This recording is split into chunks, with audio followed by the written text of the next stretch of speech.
The moment the first siren scream tore through the quiet, sun-drenched afternoon on Cedar Ridge Lane, I knew my peaceful introduction to suburban life was officially over, and my stomach just dropped right down to my polished concrete driveway.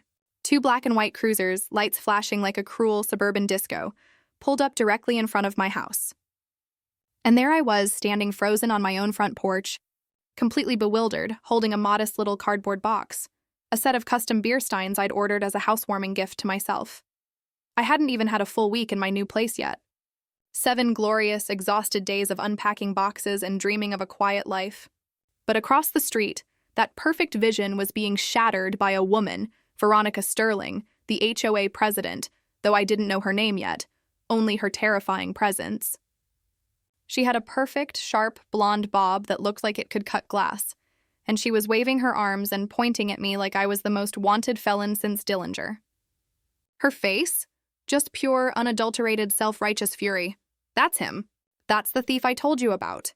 She shrieked, marching right behind the 2 officers who were now taking my steps, their boots heavy on the wood. I saw him taking that package. He doesn't even live here, officer. I know everyone in this community. The taller officer, a guy built like a brick wall, placed his hand lightly on his holster. And let me tell you, that small, casual movement was enough to make the blood drain from my face. Sir, we need to see some identification, he said, his voice flat and official. We've had multiple reports of package theft in Cedar Ridge Preserve. I looked down at the box in my hands. It was addressed clearly to Alex Hayes, 3401 Cedar Ridge Lane.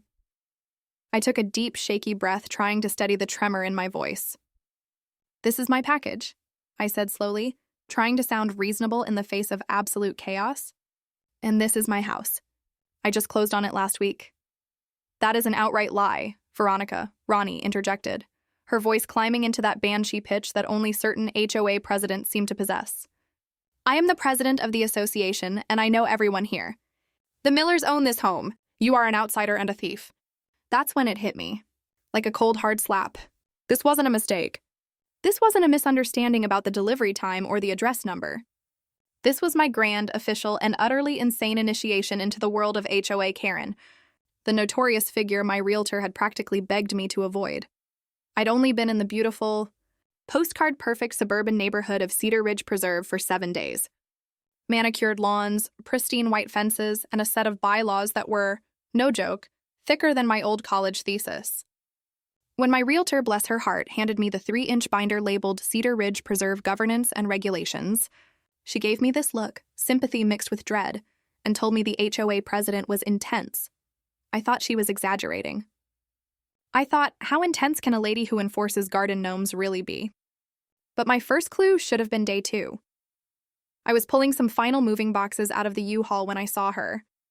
Standing on the sidewalk across the street, arms crossed, face set in stone. Not a smile, not a wave of welcome, just pure, radioactive disapproval aimed right at my soul. Later that afternoon, taped perfectly straight to my front door, was a notice.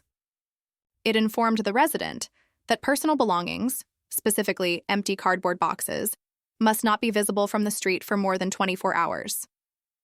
There was no signature, but I didn't need one. I knew the author. For weeks, the neighborhood's private social media page had been buzzing. Packages were vanishing in broad daylight. Everyone was on edge, and Ronnie, our self-appointed neighborhood guardian, had taken center stage. Daily security alerts, fear-mongering posts, urging everyone to report anything suspicious. I'd scrolled past, slightly amused, never once imagining that I would be the suspicious thing. And then, today. My phone chimed, package delivered. I stepped out, genuinely excited for my custom steins, a little dose of cheerful normalcy. I bent down to pick it up, and that's when I heard it. The sharp, unmistakable crack of Ronnie's front door slamming across the street. Hey! Stop right there! Her voice sliced the air, a verbal air horn. She came storming towards me, phone held out like some kind of civilian badge of honor. The camera, of course, was already rolling. I've got you now, she declared with chilling confidence. I knew someone new was behind all these thefts. You fit the description perfectly. I straightened up, the box feeling suddenly heavy and damning. Excuse me, I managed. This is my package. I live here. A likely story, she sneered, her fingers flying across her screen, probably hitting the 911 button already. I've been watching this house. The Miller family lives here, and you are not them. The Millers moved out last month, I explained, trying to maintain the calm I absolutely didn't feel. I bought the house. My name is Alex Hayes, and this package, I turned the label clearly toward her, literally has my name on it. She didn't even glance down. She folded her arms with a truly magnificent theatrical flourish. I'm calling the police. Don't you dare move a muscle.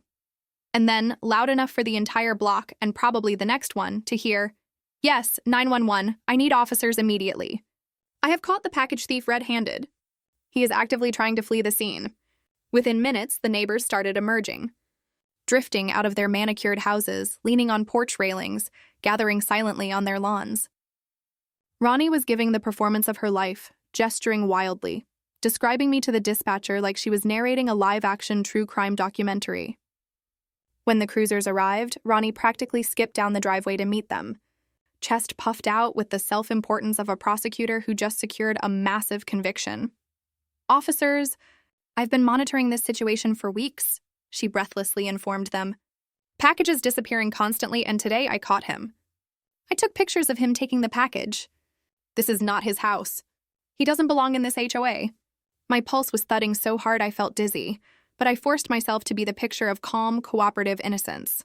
Officer, I assure you, this is all a terrible misunderstanding. I just moved in. This package has my name on it. As I slowly reached for my wallet, Ronnie, naturally, launched in again. He could have a fake ID. The real homeowners are the Millers. They've lived here for a decade. Ma'am, the shorter officer, who had a far more level gaze, said, cutting her off firmly. Please step back and let us handle the investigation. I handed over my license. Alex Hayes, current address. I can show you the closing documents inside, I offered. The tall officer examined the ID. The address matches, he conceded, but his tone was still guarded. But that doesn't explain the theft reports. Ronnie shoved her phone right into the officers' faces. Look, pictures! And here's the email I sent last week. On her screen, stark and accusatory, was an HOA alert describing a suspicious male in dark clothing seen loitering near porches. I happened to be wearing a black t-shirt. The tension was suffocating. I could feel the weight of every neighbor's stare, some suspicious, some merely waiting for the show. Sir, we're going to need you to come down to the station to sort this out, the tall officer finally declared, his hand finally inching closer to the cuffs. That was the line. The absolute limit. A flash of pure, righteous indignation hit me, stronger than my initial fear. Officers, please, I said, holding the Beerstein box out carefully, making sure the shipping label was the undeniable focal point. Before we go anywhere, just look at the package. Alex Hayes, 3401 Cedar Ridge Lane, printed right on the label. I have the order confirmation on my phone. And if that's still not enough, I pointed to the sleek security camera mounted next to the door. My doorbell camera recorded the delivery. Let's look at the tape. The shorter officer, the calm one, stepped closer. He took my phone, pulled up the receipt. The timestamp matched the delivery time exactly. Then I pulled up the camera app. The footage played clearly. The FedEx driver setting the box neatly on my mat less than 20 minutes ago, and then me stepping outside to retrieve it. He simply nodded, handing the phone back. Everything checks out, he said, the finality in his voice beautiful to my ears. The package is his. Ronnie's face went from pale to a truly magnificent crimson. That doesn't prove anything, she sputtered, desperate, flailing. He could have, I don't know, ordered a fake package to cover his tracks. He still fits the description in my email. The officers exchanged a look that spoke volumes, a perfect blend of exhaustion and disbelief. Ma'am, the shorter officer said, his tone no longer merely calm, but edged with genuine authority. What exactly was that description again? A man wearing dark clothing, she declared, her voice cracking. He's wearing a black t-shirt. Look at him! Ma'am, the tall officer interjected, his voice like gravel. Do you have any actual evidence linking this man to any thefts besides the fact that he is wearing a dark shirt and exists on his own property? Ronnie squared her shoulders like she was stepping up to a presidential podium. I am the HOA president, she proclaimed, as if that title alone conferred legal certainty. It's my responsibility to protect this neighborhood. The theft started right after he moved in. That is not a coincidence. The murmurs in the growing crowd intensified, shifting from unsure to openly dubious.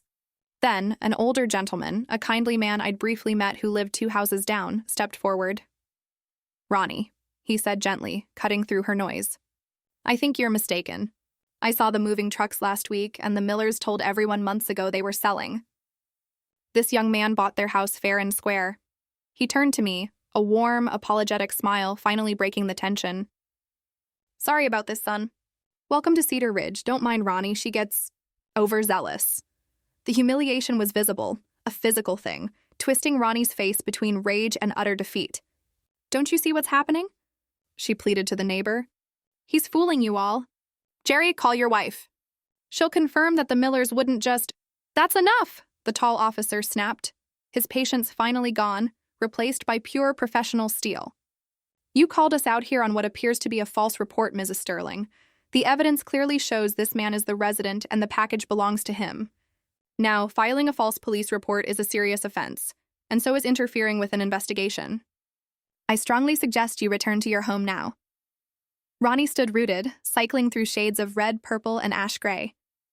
Finally, she jabbed a shaking finger in my direction. "The HOA will be reviewing your case, Mr. Hayes," she hissed, utterly unable to control her last gasp of power. "We have rules about the kind of people who can live here." "Ma'am," the tall officer said, taking a deliberate step toward her. "That comment is dangerously close to harassment. Go home now, or this conversation takes a very different turn." Her jaw clenched, her glare fixed on me like she wanted to melt the pavement.